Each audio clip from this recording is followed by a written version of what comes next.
Kita bersama dengan tetamu kita pada kali ini yang akan memperkatakan mengenai dengan apa pula ni?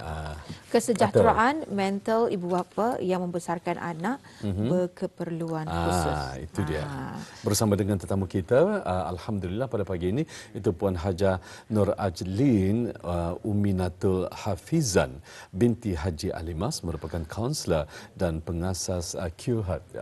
Pada pagi ini di Rampai Pagi kita ucapkan selamat datang. Assalamualaikum Puan. Waalaikumsalam. Alhamdulillah. Apa khabar Puan? Alhamdulillah. Sihat ya? Sihat, alhamdulillah. Baik, Rampai Pagi ingin mengucapkan jutaan terima kasih terlebih dahulu kepada Puan kerana berkesudian bersama kita walaupun agak spot pada pagi ini Alhamdulillah Okey, jadi kita ni akan membincangkan dengan kesejahteraan mental ibu bapa yang membesarkan anak berkeperluan khusus. Kita ni tahu kadang-kadang persiapan dan juga lebih perhatian itu kepada anak-anak yang berkeperluan khusus ataupun berkeperluan khas ni. Jadi mungkin dapat kita bincangkan juga pada hari ini siapa sebenarnya QHAD dan apakah perkhidmatan yang QHAD tawarkan sebenarnya. Okey, QHAD ini memang sudah ditubuhkan sejak tahun 2018. Okey, kami tubuhkan 2018. Apa yang servis yang kami tawarkan ialah counselling dan coaching. Kami juga menawarkan individual counselling, support group, group counselling. Ada juga kita menawarkan workshops tentang mental health dan juga apa-apa yang berkaitan dengan kesejahteraan mental. Ya. Kemudian kenapakah program ini diadakan dan boleh Puan jelaskan ataupun terangkan mengenai dengan tajuk ketani yang kita dibawakan ini sekali lagi kita berikan kepada penonton kita iaitu kesejahteraan mental ibu bapa yang membesarkan anak yang berkeperluan khusus ini. Mungkin dapat dijelaskan, silakan. Okey, terima kasih. Sama. Okey, memang kita ni pun tahu kesejahteraan mental ini memang sejak kebelakangan ini memang selalu dipercakapkan. Betul. Lalu tapi yang kurang dipercakapkan ialah tentang special need children and juga parents. Sebab apa yang kita maksudkan dengan special needs ni? Special needs ni memang kadang-kadang kita ni dah tahu special needs, is it autism kah apakah? Betul. Tapi juga dalam kebelakangan ini kita pun tahu autism makin banyak, macam ADHD, macam anxiety macam anything that related to disorder. So apabila parents yang mungkin ada anak-anak yang macam ini, mereka ada challenges, obstacles, macam mana untuk membesarkan, macam mana untuk mendidik. Di sinilah kenapa program ini kami tawarkan kepada orang ramai adalah untuk ibu bapa mencari tahu lebih lanjut lagi macam manakah cara-cara, apakah fasilitasnya yang ada di Brunei ini untuk ibu bapa, at the same time untuk menjaga kesejahteraan mental mereka juga.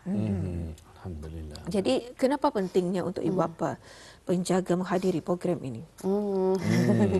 Memang kenapa tu? Suara pagi Suara pagi. Suara pagi. Memang pentinglah. Satu adalah untuk akademik. Sebab akademik mereka tidak sama. Ada yang kadang-kadang special need children ini harus sekolah macam seperti Pusat Al-Amirah di Bengkurung, tidak sama dengan di sekolah-sekolah yang biasa. Ada juga also because of social development. Sebab social developmentnya tidak sama dengan anak-anak yang biasa. Okay? And also emotional well-being. Emotional well-being ini kenapa? Sebab emotional well-being mereka ini juga harus kita ketahui tidak sama seperti anak-anak biasa. Kadang-kadang kita ni pun belajar masa ni seperti tantrum. Ini adalah yang paling banyak ibu bapa hadapi. Anak saya tantrum, berbaring di lantai, tidak tahu macam mana mau handle, tidak tahu macam mana mau handle situasi ini. Di sinilah kami akan membawa ibu bapa dan membincangkan cara-cara macam mana untuk mengatasi masalah ini. Juga long term impact and outcome, macam mana kita akan menangani in the long run nanti kalau anak-anak sudah besar macam mana, sebab anak-anak autism pembelajaran mereka lain. Mereka memerlukan lebih daripada anak yang biasa. Dan juga untuk family impact lah, ada mungkin keluarga yang tidak tahu macam mana menangani anak ini, dan juga sebab special need sebab ia special needs kan. Jadinya kita ni pun perlu belajar lebih dalam lagi special needs apa disordernya, macam mana akan menangani inilah masalah-masalah itu macam itu. Biasanya kalau Puan ya, bagi khususnya kepada ibu bapa dan juga penjaga, berapa lama sekiranya diadakan kursus ataupun mungkin bengkel atau apa dalam mereka membuat apa tu orang mengikuti kursus ataupun mempelajari macam mana berhadapan dengan anak-anak yang mempunyai keperluan khusus ini biasanya lah. Sekarang ada ada kalau kita cek ada impian project mereka sekarang ada menawarkan khusus untuk ibu bapa untuk profesional macam mana untuk mendapatkan kursus inilah. Jadi kursus ini of course berbayar. Mereka ada collaboration dengan Malaysia juga. Sebab di Brunei belum ada lagi services untuk workshop ini. Jadinya kalau mau lebih lanjut mungkin boleh ke laman sosial impian project secara online online because masa ini pun lebih senang juga kan tidak payah kita untuk ke luar negeri jadi mungkin ada menghadiri kursus tertentu so dalam mungkin dalam durasi yang 36 bulan ada yang 12 bulan jadi insyaallah bila ada sudah sertifikat jadinya ibu bapa akan lebih mendalami macam mana untuk menangani special needs children ini. Jadi sebenarnya bukan senang ya bila kita berhadapan dengan anak-anak yang mempunyai keperluan khusus. Betul. Dan juga mereka mempunyai karenah yang bermacam-macam. Dan juga kita mengetahui sindrom ini bermacam-macam. Jadi setiap sindrom ini ada karakternya yang tersendiri. Dan kita tahu ibu bapa memainkan peranan penting untuk menjaga anak-anak. Jadi sebab itulah kesihatan mental ibu bapa tu perlu dijaga. Perlu dijaga dan dengan adanya kursus yang diberikan ataupun bengkel yang diberikan ini membantu. Membantu. Tapi itu melalui online. Tapi memang daripada pihak Puan sendiri memang ada mengadakan bengkel ini ataupun macam mana? Okey, kalau dari bahagian QHAT sendiri apa yang kami buat adalah support group lah. Sebab kalau kami ni sebagai kaunselor dan bahagian kaunselor jadi apa yang boleh kami bantu adalah menjaga kesihatan. Macam mana menangani stres, macam mana menangani uri, macam mana menangani kemurungan. Sebab apabila ibu bapa sudah ada rasa stres, aku dah pandai handle anak ni macam mana. Jadinya dari sana kita akan memberitahu ini caranya. Ini caranya macam mana untuk mengatasi emosi juga. Okey. Kalau boleh saya tahu Puan, lingkungan kalangan umur ibu bapa yang bila mereka mempunyai anak yang berkeperluan khusus ini yang sudah macam rasa mula stres, adakah lingkungan umur yang masih muda ataupun pertengahan 20-an atau sekitar macam mana? Ada juga dalam 20-an, ada juga dalam 30-an lah, I would say. Tidak dapat dia tapi kebanyakan dalam 30-an lah. 30-an. Okey. Dan mereka ini mempunyai kerjaya sendiri? Yes, ada yang mempunyai kerjaya, ada yang klien-klien satu tidak mempunyai kerjaya. Jadinya itu yang lebih susah sebab ada masalah financial lagi. Sebab kalau orang yang tidak ada masalah financial, of course mereka boleh menghantar anak-anak ke macam tempat-tempat company yang speech delay, physical disabilities dan semua macam itu kan. Tapi kalau orang yang tidak ada financial, itu yang sedikit jadi susah. Macam tidak tahu macam mana saya mau because of the financial issues lagi, tidak ada support family and so ia akan mengundang more stress. Macam itu. Betul. Kena dengan adanya pendedahan pengetahuan ini perlu sebetulnya dalam menghadapi situasi ataupun dilema anak-anak yang menghadapi keperluan khusus ini. Mungkin Puan dapat memberi gambaran sedikit berapa peningkatan peratusnya pada saat ini di negara kita ini anak-anak yang ada problem macam contohnya mungkin ada ya? Ada tapi saya tidak berapa pasti. Tapi peningkatan tetap peningkatan ada daripada memang ada. tahun ke setahun. Memang ada. Peningkatan memang ada tapi saya tidak pasti nombornya.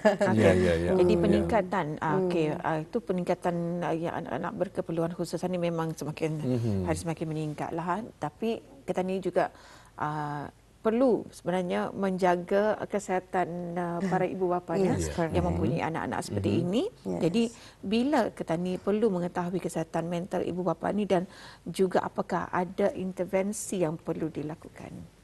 Okey, kan ibu bapa seperti mana yang kita ketahui ya, kita ni bekerjaya, okey, jadinya setiap hari kita bekerja until Saturday. Lepas itu balik ke rumah pun kadang-kadang sudah mengalih, tired, and then have to handle our children. And then kadang-kadang bila tired, emotionally tired and mentally tired dekat at work, and then dia tahu lagi macam mana kan handle menangis-tangis, macam mana I don't know what she wants, I don't know what. And then kadang-kadang itu pun boleh mengundang stres. Jadinya kalau sehari, kalau seminggu sudah macam mana. Jadinya stres itu makin meningkat. Sebab itulah di sana akan bertimbullah uri. Uri ini ialah anxiety lah. Bila uri ini anxiety ini timbul, di situlah kadang-kadang kita ni boleh lihat ibu bapa kurang bercakap, mereka banyak berfikir, rambut-rambut gugur pun boleh je tak? Berlaku ya. Gugur, kurang appetite makan. Kadang-kadang kenapa aku macam rupanya sebab saya stres. Even kalau shoulder kita ni macam ada tense, macam kenapa sakit? Itu pun sebenarnya symptom of stress. Sebenarnya itu yang the basic symptom sajalah. Bila kita fikirkan ya perkara-perkara yang sering kita ni laksanakan ataupun lebih tepat lagi jika kita ni katakan rutinasi dalam kehidupan kita ni. Esok, lusa, kemudian hari berikutnya pun sama juga. Bangun daripada tidur, solat dan sebagainya, dan tu menghadapi masalah-masalah yang sama. Pasti akan ada berlakunya nyorang tekanan-tekanan perasaan ataupun stres tadi yang dikatakan oleh Puan sendiri. Ya. Jadi dalam ikhtiar daripada pihak QHeart ini, ya, alhamdulillah dengan adanya sedikit perkongsian mungkin ialah untuk mengambil jalan yang mudah tetapi tepat, iaitu bis kita boleh mengikuti panduan menerusi impian projek tadi ya Puan ya. Impian projek. Itu perkongsian kita. Impian projek ini ya. Secara online. Dan ianya dikendalikan oleh dari negara jiran kita ni, Malaysia ataupun ya, The Impian Project ini sebenarnya difounderkan dengan Puan Laila Zulbaidah Hussein. Kalau kita pernah mendengar, dia former judge dulu, and then dia ada satu orang special needs children lah. Sebab itu dia membuat projek ini that is close to her heart lah. Untuk menolong komuniti kita ni. So daripada QHeart, jadinya kami berkolaborasi lah dengan impian projek ini. QHeart adalah kaunselor yang mensupport keluarga-keluarga dan komuniti kita ni yang memerlukan kesejahteraan mental. Okey. Jadi untuk daripada pihak Puan sendiri, bagaimana sebenarnya bagi mereka yang ingin menghubungi? Mana tahu masa ni anda mendengar, jadi saya sebenarnya ada masalah katanya. Jadi saya diamkan. Jadi Tani takut yang benda diamkan ni boleh menjadi anxiety. Jadi macam mana menghubungi pihak? Sebab kami seperti saya nyatakan tadi, kami memang ada membuat sesi kaunseling. Program sesi kaunseling. Jadinya ada kadang-kadang sebenarnya kalau kita tahu QHeart ini bahasa Melayunya curhat. Curhat. Curhat. Saya pun terfikir tadi, curhat ini curhat mungkin ya. So itu kami adalah masa kami when we set up this company itu kami mau ada Melayunya jual lah. So that's why QHeart, we cure your heart and curhat. Jadinya kepada sesiapa individu ataupun ibu bapa yang memerlukan sesi kaunseling ataupun family counselling, boleh menelpon saya sendiri ataupun grup saya dengan nombor 8211273 ataupun boleh ke laman sosial kami _QHeart. Itu lebih mudah lagi ya. Untuk maklumat lanjut lagi lah kepada mereka. Tapi sejauh ini memang ramai yang sudah mengikuti. Alhamdulillah, sebab kami juga ada cuba menolong macam ada yang anak-anak self harm, depression, dengan kes-kes yang berat lah yang boleh kami nyatakan. Ya, itu menerusi laman FB atau Instagram? Instagram. Okey. Jadi itulah ya, sudah menonton dengan adanya bantuan-bantuan daripada pihak-pihak yang mengendalikan dengan perkara ini, banyak tempat yang tepat lah. Jangan tempatnya orang tadi kena viral, tapi tak itulah. tahu. Jangan bertanya pada tempat yang salah, sumber yang salah. Ini sumber yang betul. Ini sumber yang betul. InsyaAllah. Jadi kesihatan mental ibu bapa perlu sebenarnya dijaga ya, khususnya bagi bis kita yang membesarkan anak berkeperluan khusus. Jadi apapun, terima kasih Puan dengan penjelasan yang diberikan. Menarik sekali ya. Dan juga semoga ia terus sukses dan juga dapat membantu para ibu bapa di luar sana. Jadi kami ucapkan ribuan terima kasih. Assalamualaikum. InsyaAllah. Waalaikumsalam.